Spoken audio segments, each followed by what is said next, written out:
Del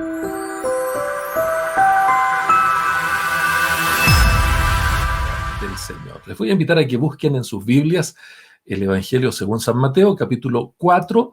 Vamos a leer los versículos 12 al 17. Evangelio según San Mateo, capítulo 4, versículos 12 al 17. Si usted ya lo encontró, vamos a dar lectura a la palabra de Dios en el glorioso nombre de nuestro Señor y Salvador Jesucristo. La palabra del Señor dice así: Cuando Jesús oyó que Juan estaba preso, volvió a Galilea y dejando a Nazaret, vino y habitó en Capernaum, ciudad marítima, en la tierra de Zabulón y Neftalí, para que se cumpliese lo dicho por el profeta Isaías cuando dijo: Tierra de Zabulón y tierra de Neftalí, camino del mar, al otro lado del Jordán, Galilea de los gentiles. El pueblo asentado en tinieblas vio gran luz. Y los asentados en región de sombra de muerte, luz les resplandeció. Desde entonces comenzó a predicar y a decir: arrepentíos, porque el reino de los cielos se ha acercado. Amén. Ahí está la lectura de la palabra del Señor. Un pasaje muy doméstico, dirán algunos, lo considerarán tal vez así, pero yo creo que aquí hay unas verdades que sin duda alguna nos van a bendecir. Hemos llamado a este sermón: Nuestro Rey Jesucristo reside en Capernaum. Para introducir este sermón estaba pensando en una familia que tengo por la cual siento mucho cariño. Hace algunos días ellos estaban celebrando un año más desde que se cambiaron a su nueva casa. Ya llevan 7 años en esa nueva casa. Y en los años que llevan allí han pasado de todo, experiencias, algunas de ellas un poco amargas, como enfermedades, situaciones relacionadas con la violencia, de la delincuencia y otras cosas más. Pero por sobre todo ellos estaban celebrando el hecho de que Dios les había guardado, les había guiado, les había bendecido y les había mantenido unidos. Anoche les pregunté qué fue lo que más les motivó para cambiarse a esa linda casa, pero cuando les traté de llamar estaban celebrando otro aniversario, el aniversario de la empresa que Dios les dio para desarrollar sus talentos y mejorar aún más su calidad de vida. Así que me quedé con la duda un buen rato, pero luego me devolvieron el llamado y me contaban que la razón por la que se fueron a esa casa fue básicamente un sueño. Y era un sueño tenerla porque estaba muy difícil. Me contaron un poco el largo proceso, complejo proceso que significó, pero la manera prácticamente milagrosa en la que terminaron obteniendo esa hermosa casa. Una demostración preciosa del amor de Dios por esa familia. Cada uno de nosotros probablemente, para estar en un lugar, para ir a una ciudad, para avecindarnos en algún barrio, tenemos razones que nos mueven para eso, algún propósito, algún plan o un sueño, como mis queridos amigos. Por eso es que en el mensaje de hoy vamos a ver al Señor Jesucristo cambiando de residencia. Y también en el caso de nuestro Señor me surge la misma duda. ¿Por qué Jesús se cambió de barrio? ¿Por qué se fue a vivir a Capernaum? Ahora, lo bueno es que tenemos a Mateo que nos puede responder a esta interesante interrogante. Vemos entonces que el Señor Jesucristo decide irse a Capernaum por un tiempo. ¿Qué razones presenta Mateo para este cambio de residencia? Vamos a considerar en esta mañana al menos 3 grandes razones para este cambio de residencia. En primer lugar, nuestro Rey Jesucristo reside en Capernaum debido al encarcelamiento de Juan el Bautista. En el capítulo 4, versículos 12 y 13, leemos acerca de esto. Dice la palabra del Señor, que ya hemos leído: cuando Jesús oyó que Juan estaba preso, volvió a Galilea, y dejando a Nazaret, vino y habitó en Capernaum, ciudad marítima, en la región de Zabulón y Neftalí. El marco entonces de fondo de este cambio de residencia del Señor Jesucristo fue el encarcelamiento de Juan, su primo. Tanto Mateo como Marcos coinciden precisamente en que la noticia del encarcelamiento de Juan el Bautista sirvió como un importante motivo para que Jesús regresara a Galilea. Recordemos que el Señor Jesucristo es bautizado por Juan en el Jordán, y está dentro de la zona de Judea.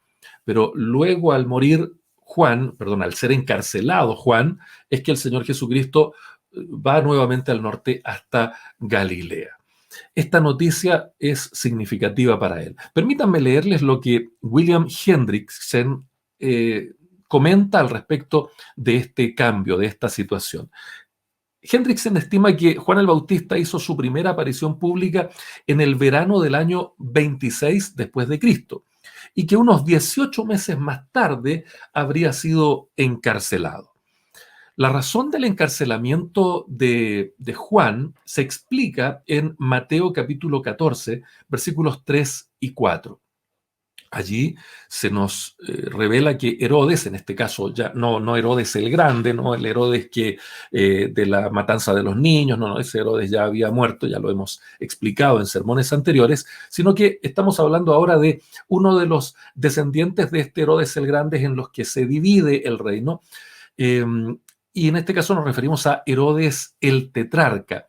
Este Herodes había prendido a Juan el Bautista y le había encadenado, dice el texto bíblico, y le había metido en la cárcel por causa de Herodías, la mujer del hermano de este Herodes, de Herodes Felipe, porque Juan le decía a Herodes Tetrarca: no te es lícito tenerla, no puedes tener a la esposa de tu hermano. Esa fue la razón por la cual Juan el Bautista, por decirlo de alguna manera, cae en desgracia con estos corruptos líderes, en manos de estos corruptos regidores de aquella zona.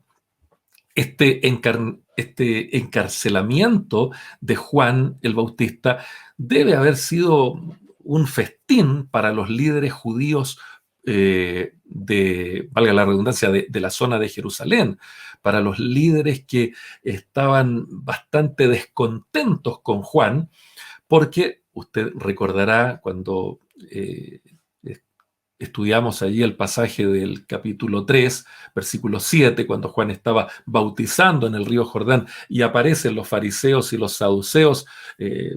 Estas personas fueron increpadas por Juan el Bautista y él les llama generación de víboras, y se negó a bautizarles en el Jordán debido a que el arrepentimiento que ellos estaban exhibiendo era un falso arrepentimiento. No había evidencias de arrepentimiento.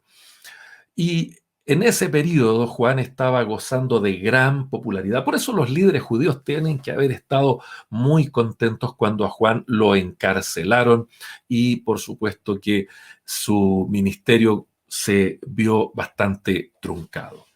Ahora, si el éxito de Juan irritó a estos líderes judíos, ¿cuánto mayor odio, ira, envidia debe haberles provocado saber que las multitudes a las que Juan estaba alcanzando eran todavía ni siquiera eran tan numerosas como las que Jesucristo estaba alcanzando?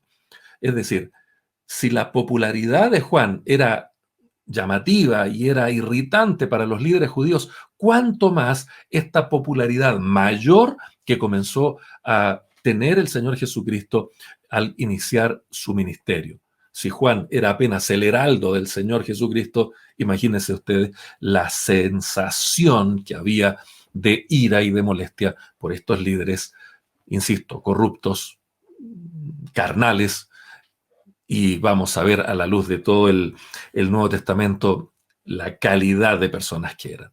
Por esa razón, cuando el Señor Jesucristo supo que Juan había sido encarcelado, eh, como hemos leído, y que los fariseos, que tenían su base en Jerusalén, habían oído de que Jesús estaba ganando más discípulos y estaba bautizando, es decir, a través de sus discípulos, estaba bautizando más discípulos que Juan, como dice el Evangelio según San Juan, capítulo 4, versículo 1.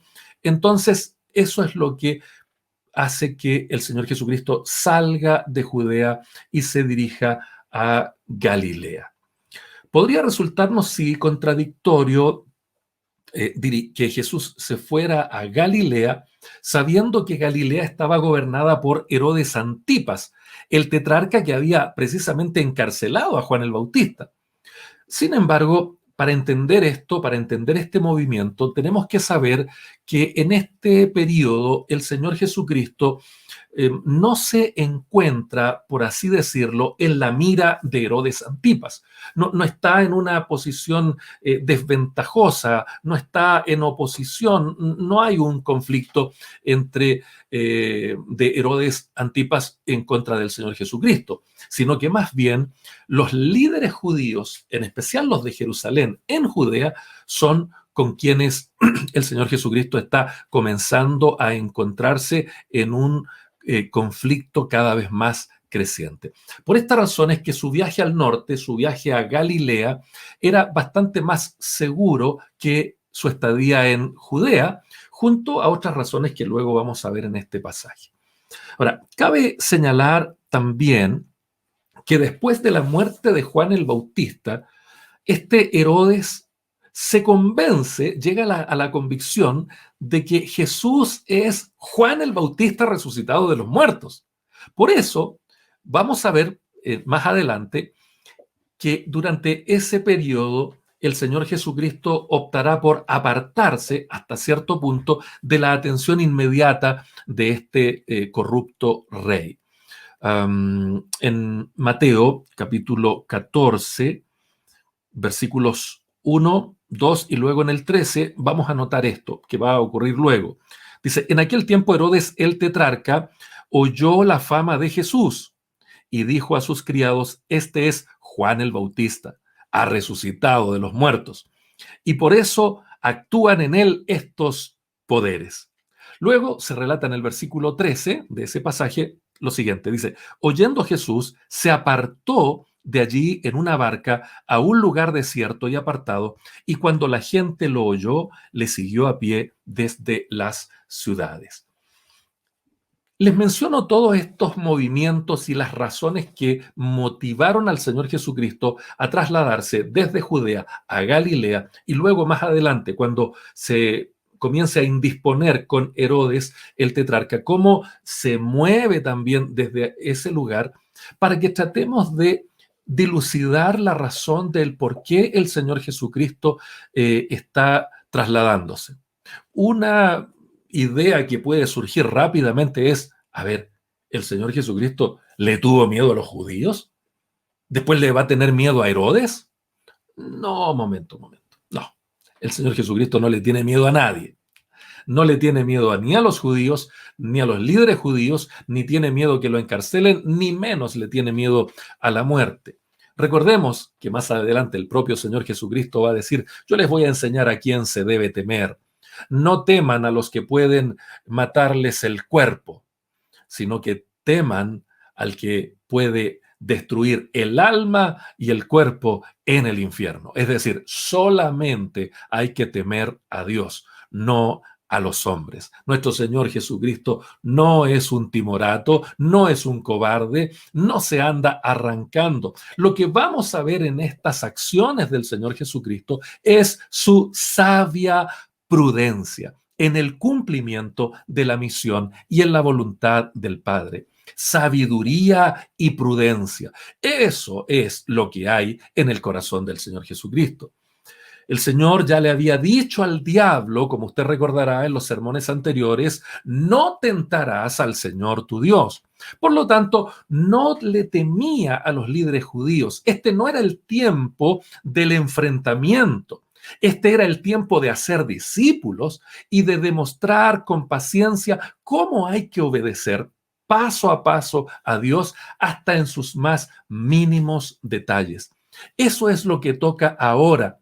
No hay que andar tentando al Señor, no hay que andar exponiéndose innecesariamente. El Señor no iba a ir temerariamente a exponerse a un conflicto con los líderes judíos. No, no, no, no. Ahora es tiempo de evangelizar y hacer discípulos. No es el tiempo de las confrontaciones. Cuánta sabiduría hay en el Señor Jesucristo, pero también cuánta obediencia hay en entender que el plan de Dios es siempre ordenado y hay un tiempo para realizar cada una de las acciones. Por eso, mis amados, no hay miedo en Jesús, no hay temor, no hay cobardía, solo hay prudencia, sabiduría y una obediencia irrestricta al cumplimiento de la misión. Para ilustrar esto, quisiera hacer un punto acá en cuanto a esto de cambiarse de residencia, en cuanto a esto de buscar el mejor lugar para vivir, o cuáles serían las mejores decisiones para irse a un lugar. Uno de los peores ejemplos que tenemos en la Biblia es el caso de Lot. Lot, en vez de usar sabiduría en cuanto a buscar el mejor lugar para irse, para trasladarse, para poner su familia, para poner sus riquezas, sus proyectos, este hombre lamentablemente dejó que las circunstancias y lo que su vista le mostraba le guiaran para ir poniendo sus tiendas cada vez más cerca, imagínese usted, de Sodoma y de Gomorra. Efectivamente. Él miraba las llanuras, las encontraba formidables, fantásticas, dijo, oh, qué mejor lugar que este. Pero estaba dirigiéndose a Sodoma y a Gomorra. Las consecuencias para Lot fueron nefastas. No solo se vio envuelto en una guerra de la que él no tenía ningún tipo de razón de estar allí, pero se vio envuelto, se vio metido en esa tremenda guerra, en ese tremendo conflicto, del cual su tío Abraham, con quien había tenido conflictos y de quien se quería apartar, tuvo que ir a rescatarle. Qué tremendo. Además, expuso su familia al encontrarse precisamente en el centro de estas dos ciudades a las que Dios habría de destruir como un ícono de su ira justa en contra del pecado humano. En medio de todo esto, Lot perdió a su esposa, quien quedó convertida en una estatua de sal, como nos dice la Biblia, y sobre todo atrajo el oprobio del incesto hasta su propio hogar. Qué contraste la insensatez, la avaricia, las malas decisiones de Lot con la sabiduría, con la prudencia y la obediencia de nuestro Rey y Señor Jesucristo en su sabia decisión de irse a Galilea, a la ciudad de Capernaum. Preguntémonos en esta mañana entonces, ¿por qué estamos donde estamos? ¿O por qué vamos hacia donde vamos? ¿Con quién se identifican más nuestras decisiones? ¿Con la imprudencia, egoísmo y el fracaso de Lot? ¿O con la obediencia, prudencia y sabiduría de nuestro Rey Jesucristo? No basta solo con gritarle versículos al diablo cuando nos está tentando. Nuestra fe en Dios siempre debe ser una fe activa, una fe que obra, una fe que hace elecciones, una fe que toma decisiones guiadas por la palabra de Dios, que es la que nos revela cuál es su voluntad. Si el soberano Rey Jesucristo en su humanidad no tentó temerariamente a Dios exponiéndose innecesariamente, nosotros tampoco deberíamos hacerlo así.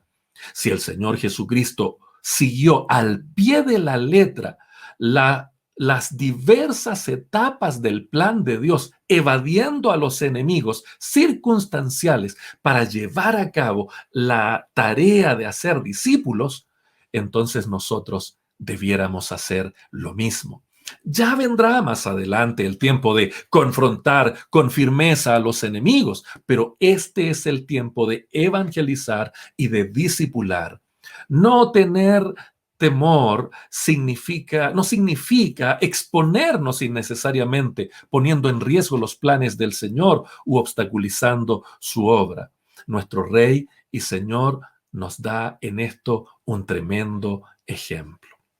En segundo lugar, nuestro Rey Jesucristo reside en Capernaum debido a la profecía de Isaías. Acompáñenme a mirar los versículos 14 al 16 del pasaje que estamos mirando aquí. Mateo capítulo 4, versículos 14 al 16 dice así: para que se cumpliese lo dicho por el profeta Isaías cuando dijo: tierra de Zabulón y tierra de Neftalí, camino del mar, al otro lado del Jordán, Galilea de los gentiles, el pueblo asentado en tinieblas vio gran luz. Y a los asentados en región de sombra de muerte, luz les resplandeció. Bendito sea el Señor.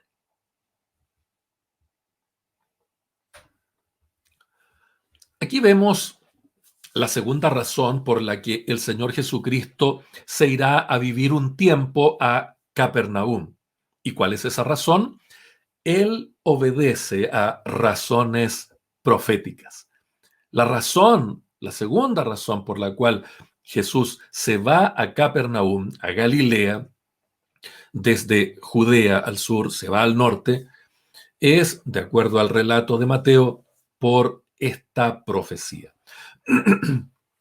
En un sentido, debemos reconocer que Mateo también tenía un interés especial en Capernaum. Mateo, sin duda alguna, menciona a Capernaum con bastante familiaridad, ya que este varón de Dios, escritor del Evangelio, sobre el cual estamos desarrollando esta serie de sermones expositivos, él tenía su oficina precisamente en Capernaum.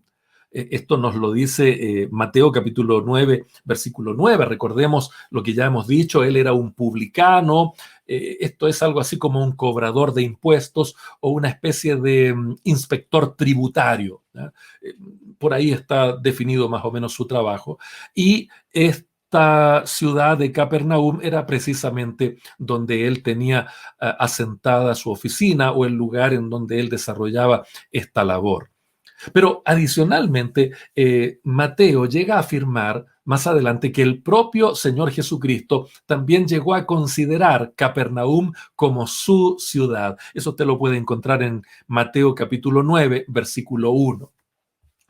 Capernaum, la palabra misma, Capernaum, puede significar aldea de Nahum, Cafarnaum, Capernaum.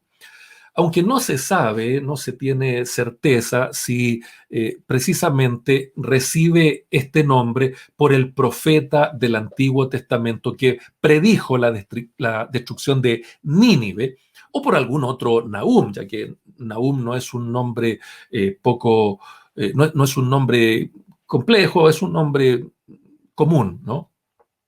Esa palabra Nahum significa compasivo.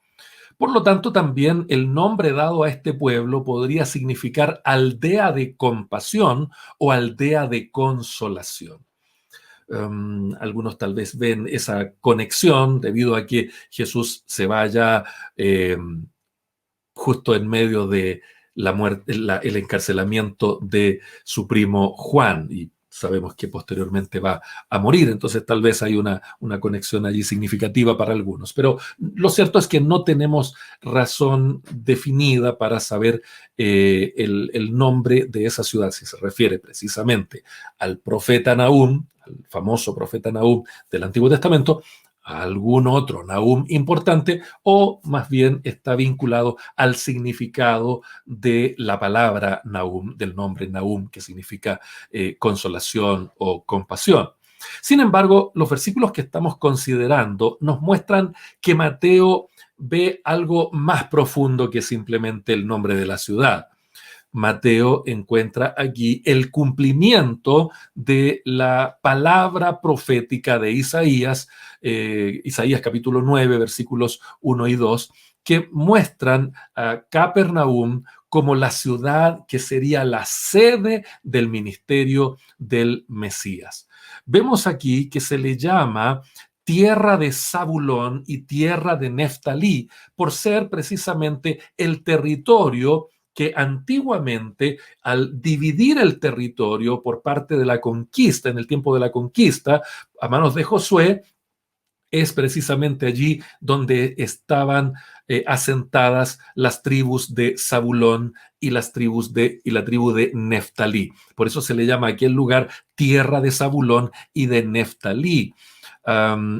Adicionalmente, también hay que ver que se menciona aquí la expresión camino del mar, lo que se refiere a la zona hacia el mar Mediterráneo, mientras que donde se dice al otro lado del Jordán, en la segunda parte del versículo 15, se refiere al lado oeste del Jordán, es decir, desde el punto de vista de los que estaban en el cautiverio. Esa es la expresión que utiliza Isaías y que la toma acá Mateo. El comentario Mundo Hispano dice algo interesante al respecto. Después de profetizar juicio y muerte, Isaías proclama el comienzo de un nuevo día, una nueva esperanza que vendría por medio de un descendiente de David que establecería un reino de paz. Este reino no comenzaría en Jerusalén, capital del judaísmo, sino en la región del norte, una región que yacía en tinieblas espirituales. Hasta ahí la cita del comentario Bacon. Mateo continúa con la cita de Isaías y dice, el pueblo asentado en tinieblas vio gran luz y a los asentados en región de sombra de muerte, luz les resplandeció. Bendito sea el Señor.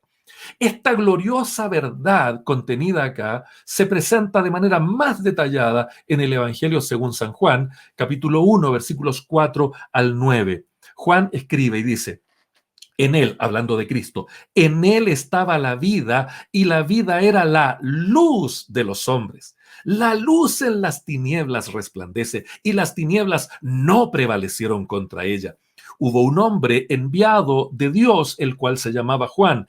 Este vino por testimonio para que diese testimonio de la luz a fin de que todos creyesen por él. No era él la luz, sino para que diese testimonio de la luz. Aquella luz verdadera que alumbra a todo hombre venía a este mundo. Bendito sea el nombre del Señor. El Señor Jesucristo se asienta en la tierra de Neftalí y de Zabulón, se asienta en la Galilea de los gentiles, se asienta en aquel lugar en donde la oscuridad del pecado ensombrecía todo, pero Él vino como la luz del mundo a aquel lugar en cumplimiento de la bendita y gloriosa palabra del Señor contenida en esta profecía de Isaías. Esta segunda razón por la que Jesucristo se asienta allí en Capernaum me hace recordar mucho el Salmo 37. Mire, por favor, déjeme leerle los versículos 23 y 24. Dice allí el salmista, por Jehová son ordenados los pasos del hombre, y él aprueba sus caminos. Cuando el hombre cayere, no quedará postrado, porque Jehová sostiene su mano. Para mí, en lo personal, este salmo grafica perfectamente la conducta que el Señor Jesucristo nos está mostrando acá.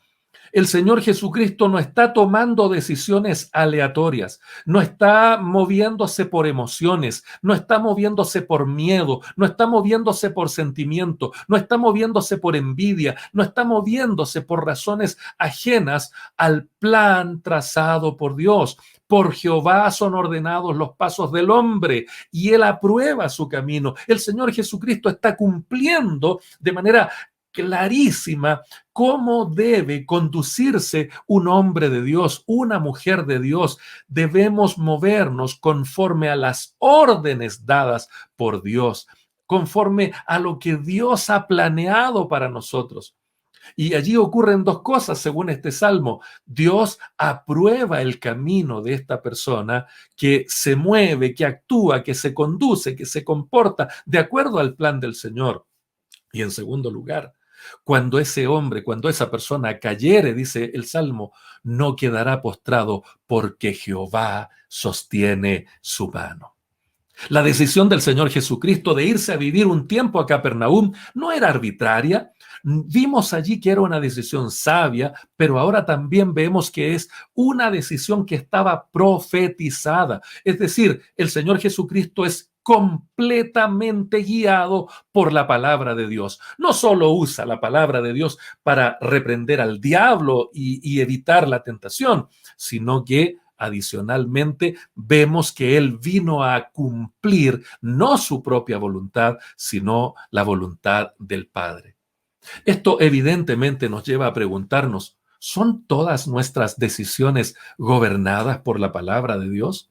¿Son nuestros pasos ordenados por el Señor? Y como dice el Salmo 37, ¿aprueba el Señor nuestro camino? En las múltiples caídas que la vida nos va a presentar, ¿el Señor nos ha sostenido con su mano? Hemos sido levantados por Él porque estamos afirmados de Él, estamos afirmados de su plan, estamos afirmados de su palabra. ¿O hay algo que nos dejó postrados y tendidos simplemente porque nos movimos fuera de su voluntad? Así como el Señor Jesucristo toma decisiones en perfecta sintonía con la palabra de Dios, sigamos también nosotros su ejemplo. Y para finalizar este sermón, vemos la tercera razón por la cual el Señor Jesucristo reside en Capernaum. Y esto es debido al comienzo de su predicación. Veamos una vez más el pasaje bíblico y leamos el versículo 17. Dice la palabra del Señor.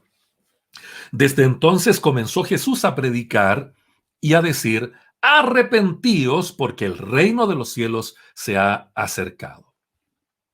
Bueno, finalmente encontramos en este precioso pasaje la tercera razón por la cual el Señor Jesucristo define temporalmente su residencia en Capernaum, en la zona de Galilea. Y esa razón, como dice el versículo 17, es que desde entonces Jesús comenzó a predicar. Desde entonces. Esa frase marca el inicio del ministerio público del Señor Jesucristo precisamente después del encarcelamiento de Juan, es decir, un año aproximadamente después de su bautismo. Evidentemente aquí, a la luz de los 4 evangelios, podemos darnos cuenta de que el Señor Jesucristo pasó la mayor parte del primer año después de su bautismo en Judea, aunque realizó varios viajes esporádicos a Galilea, como nos muestran los otros evangelios. Sin perjuicio de lo anterior, parece ser que el momento en que él se establece de manera un poco más permanente en Capernaum, le lleva a convertir esa ciudad en su centro de operaciones a la luz de los demás evangelios aproximadamente por unos 2 años. Ese fue el periodo en que él estuvo allí en Capernaum de manera más o menos definida. Desde entonces, me gusta esta frase, permítanme hacer un comentario al respecto.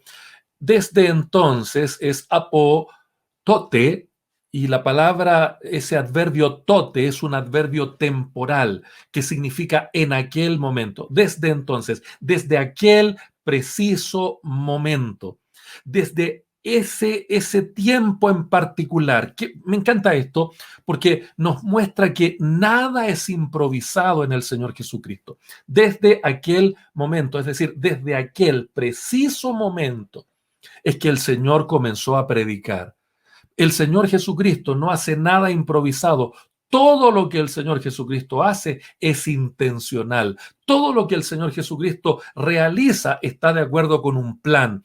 Todo lo que el Señor lleva a cabo no lo hace ni antes, no lo hace después. ¿Se acuerdan cuando va a ver a sus amigos en Betania porque Lázaro estaba muy enfermo, pero intencionalmente se demora? Y llega después que ha muerto Lázaro. Y parece que el Señor llegó tarde y todos pensaban que llegó tarde, pero el Señor nunca llega tarde.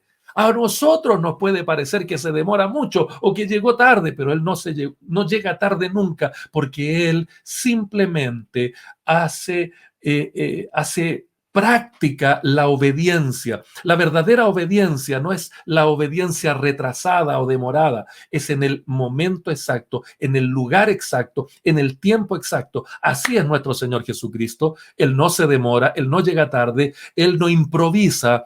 Todo lo que Jesucristo realiza, lo realiza intencionalmente. ¿Y qué es lo que ocurre en este preciso momento? Es que Él comenzó a predicar y a decir: arrepiéntanse, porque el reino de los cielos se ha acercado. Esta palabra predicar significa proclamar como un mensajero a voz en cuello, alzando la voz al estilo de los profetas, con un mensaje urgente. El mensaje del Señor Jesucristo no es un mensaje distinto al de Juan, es el mismo mensaje de Juan el Bautista.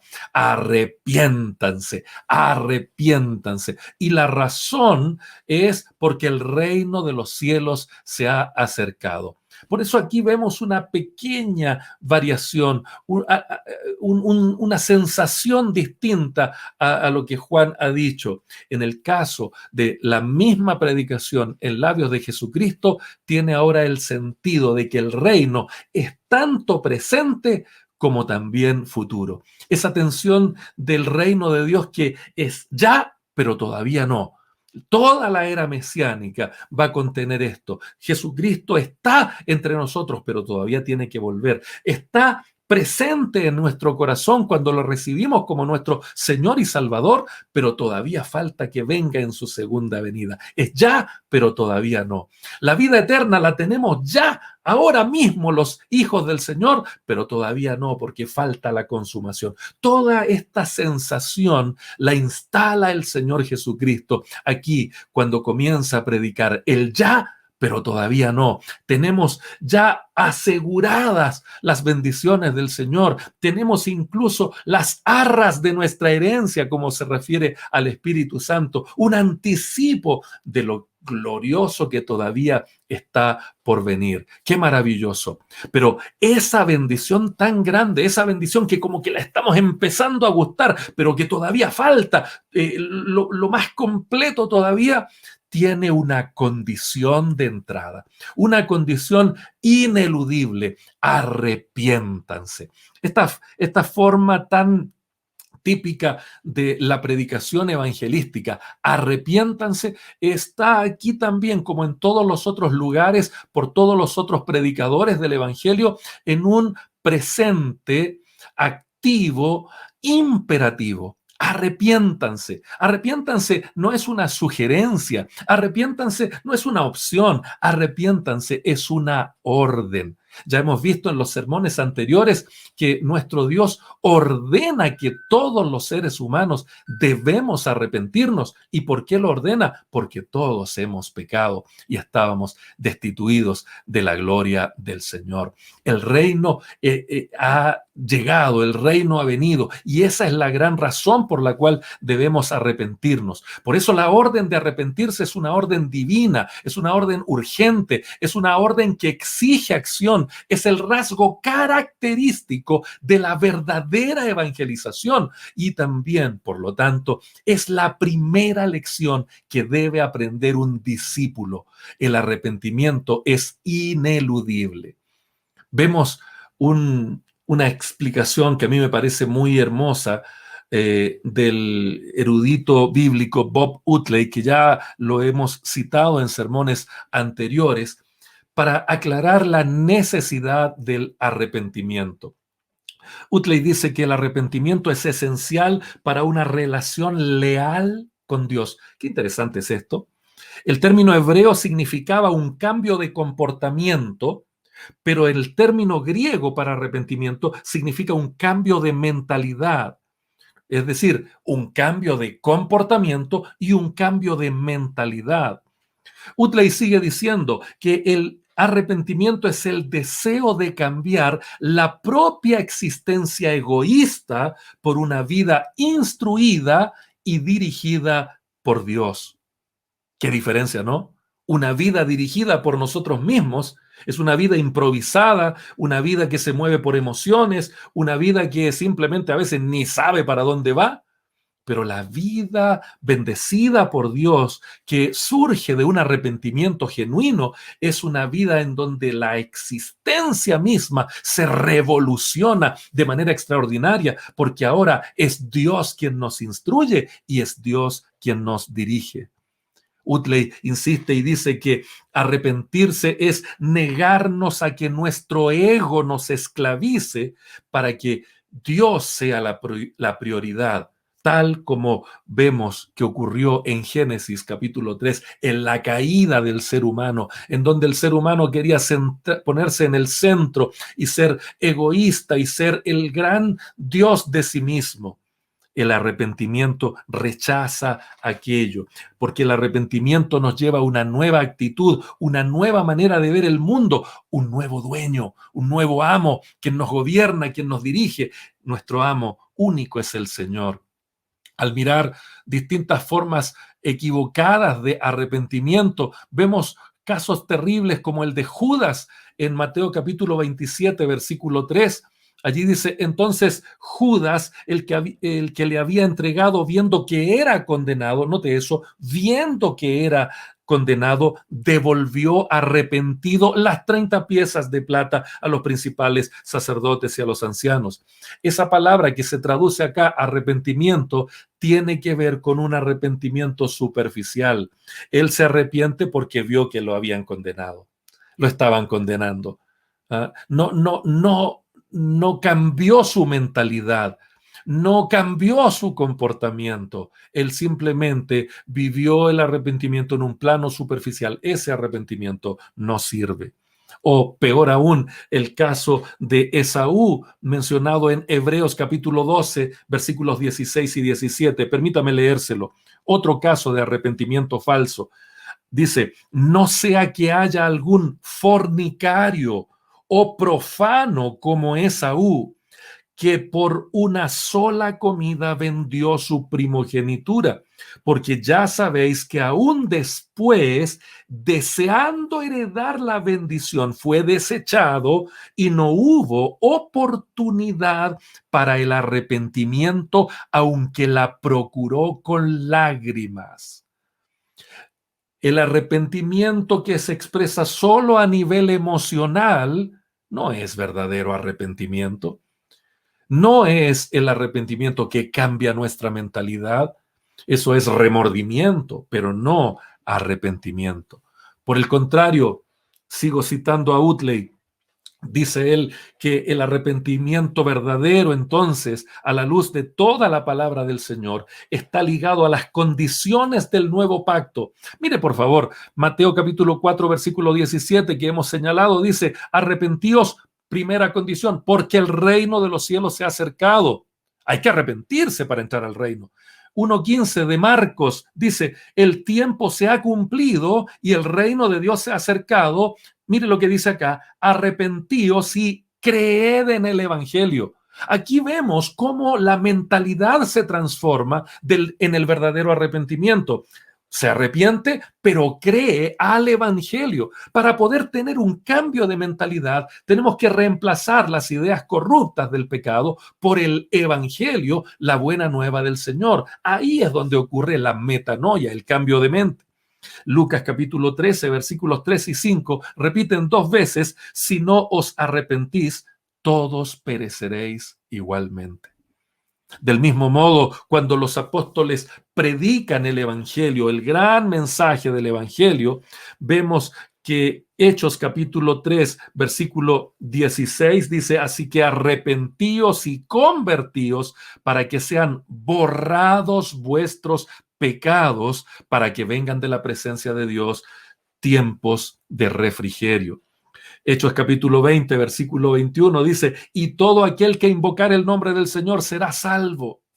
Hechos 5:31 dice que a este Dios ha exaltado con su diestra por príncipe y salvador, hablando de Jesucristo, para dar arrepentimiento y perdón de pecados a Israel. Y podemos seguir señalando una a una las condiciones que demuestran qué es un verdadero arrepentimiento. Por eso, mis queridos hermanos y hermanas, necesitamos entender que la gran razón por la cual el Señor Jesucristo se fue a aquel lugar fue para comenzar a predicar y a decir: arrepiéntanse, porque el reino de los cielos se ha acercado. Aquí hay una razón que es muy profunda y que sin duda alguna tiene relación con usted y conmigo. Pensemos en las lápidas. Las lápidas tienen dos fechas: el tiempo de nacer y el tiempo de morir. Y esas probablemente que son las fechas más importantes para los seres humanos, pero para Dios hay otras fechas que son también muy importantes. Como dice el versículo que inicia, este versículo final acá, donde dice: desde entonces, desde ese preciso momento. Esa fecha también es importante. Esa fecha es categórica para Dios. Desde ese momento, desde entonces, desde ese momento exacto. Para Dios, entonces, sin duda alguna es importante nuestra fecha de nacimiento y nuestra fecha de muerte, que Él es quien las define. Pero también para Dios es importante la fecha de desde cuándo comenzamos a evangelizar. Desde entonces. Este pasaje bíblico ha dejado una marca en mi corazón, verso 17. Desde entonces, desde ese preciso momento, comenzó Jesús a predicar y a decir: arrepiéntanse porque el reino de los cielos se ha acercado. Si tú eres cristiano y ya te convertiste y ya te bautizaron, y si te están discipulando, entonces debes comenzar a evangelizar cuanto antes. El desde entonces en tu vida ya está marcado. No lo puedes demorar, no lo puedes posponer. Desde hoy día tienes que comenzar a evangelizar. Desde hoy día tienes que comenzar a compartir el evangelio con otras personas. Desde este preciso momento, si no lo has hecho hasta acá, si sigues siendo un consumidor de sermones, un consumidor de prédicas, un consumidor de cultos, si eres una persona que está simplemente como un espectador en tu comunidad de fe, este es el momento en que necesitas comenzar a dar por gracia lo que por pura gracia has recibido. Es el momento de comenzar a predicar el evangelio del Señor Jesucristo. Tal vez te falta todavía tiempo para ser un expositor de la palabra, un predicador en tu congregación, un maestro de la escuela dominical. Tal vez para eso necesitas todavía capacitación. Pero el ABC de la evangelización, las verdades fundamentales, la leche espiritual que habla la Biblia, ya la has recibido, por eso te convertiste, por eso te arrepentiste, por eso hubo un cambio de mentalidad en ti, ya fuiste bautizado y ya comenzaste a recibir el proceso de discipularte. Entonces ya no tienes excusa, necesitas con urgencia comenzar a evangelizar. De lo contrario, estás en un serio peligro. Estás en un riesgo muy grande. El camino de los carnales es simplemente quedarse allí y no crecer. Los inmaduros son aquellos lastres que tienen las iglesias, verdaderos muros de flojera, verdaderos muros de tradición, verdaderos muros de obstáculos, gente que no sirve a nadie más que a sus propios intereses, gente que vive para sí mismos. Un obstáculo, un verdadero obstáculo. No te conviertas en peso muerto, en la nave evangelista que va surcando los mares para llevar la palabra. Conviértete en un verdadero testigo del Señor Jesucristo. Cuéntale a otros lo que el Señor ha hecho contigo. Deja de ser un consumidor y conviértete hoy mismo en un heraldo del Rey para anunciar la buena nueva. Desde este momento comienza a hacerlo. Ahora, si no eres cristiano, recuerda que la orden de Dios para ti y para mí y para todo el mundo es: arrepiéntete, porque el reino de los cielos se ha acercado. Este tiempo de Dios es hoy para ti. No digas, como muchas veces he escuchado por ahí: oiga, pastores, déjeme pecar un poquito más, después me voy a arrepentir cuando sea viejito. Tú no tienes idea cuánto tiempo más de vida te queda. No sabemos qué va a pasar en los próximos 5 segundos. Y algunos hacen esa proyección: déjeme seguir pecando un rato porque todavía quiero darle alimento a mi carne. Por favor, este es el tiempo oportuno. Si escuchas hoy la voz del Señor, no endurezcas tu corazón, dice el Señor reiteradamente a las personas. Este es el momento, este es el día de salvación. Escuchar la predicación acerca de Cristo, eso es el Evangelio. Este es el tiempo aceptable para romper con una vida inútil, con una vida de pecado, con la movilización de una vida completa por pasiones inútiles. Este es el tiempo de arrepentirnos, de dejar el egoísmo, de dejar el señorío del yo, el señorío de la vida licenciosa, pecaminosa, y venir a Cristo Jesús para ser perdonados, restaurados, en realidad para que nos haga de nuevo. Jesús no está buscándote porque eres tan importante. Jesús no me buscó a mí porque era tan especial. Éramos lo peorcito, porque la palabra del Señor dice que lo vil del mundo, lo menospreciado del mundo, lo débil del mundo es lo que el Señor escoge. El Señor dice que Él vino a buscar lo que estaba perdido. Y tú y yo, y todo el mundo sin Cristo está perdido. Por eso este es el momento de arrepentirnos. Pero no las lágrimas de cocodrilo de Judas cuando salió pillado, como decimos aquí en Chile. No las lágrimas de cocodrilo de Esaú que, ay, porque le quitaron sus beneficios, entonces, ay, quería arrepentirse. Eso no es arrepentimiento. Arrepentimiento es un cambio de mentalidad que se produce cuando ocurre este giro y dejamos de vivir para nosotros y empezamos a vivir para Dios.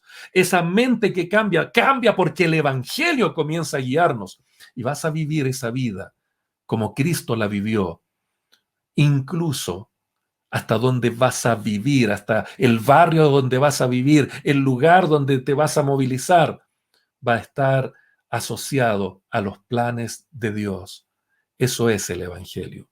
Eso es el cambio de vida. En comparación con las comunidades que hoy predican un Evangelio sin arrepentimiento, he recibido varios calificativos por mi sencilla predicación durante mi vida. Algunas personas me han llamado devocional. Otros me han dicho que soy muy conservador y no han faltado los que han dicho que soy muy duro para predicar. Y también hay otras expresiones que me han dicho que no las voy a repetir aquí en forma pública. Es posible que los hermanos que se resisten a evangelizar ya hayan apagado su computadora a estas alturas del sermón o hayan utilizado su teléfono mejor para ver algún TikTok que seguir escuchando al pastor Juan motivando a la gente a predicar. Al igual que los inconversos que tal vez cierran sus oídos a la palabra de Dios, seguramente también ya apagaron su teléfono o lo que estaban viendo.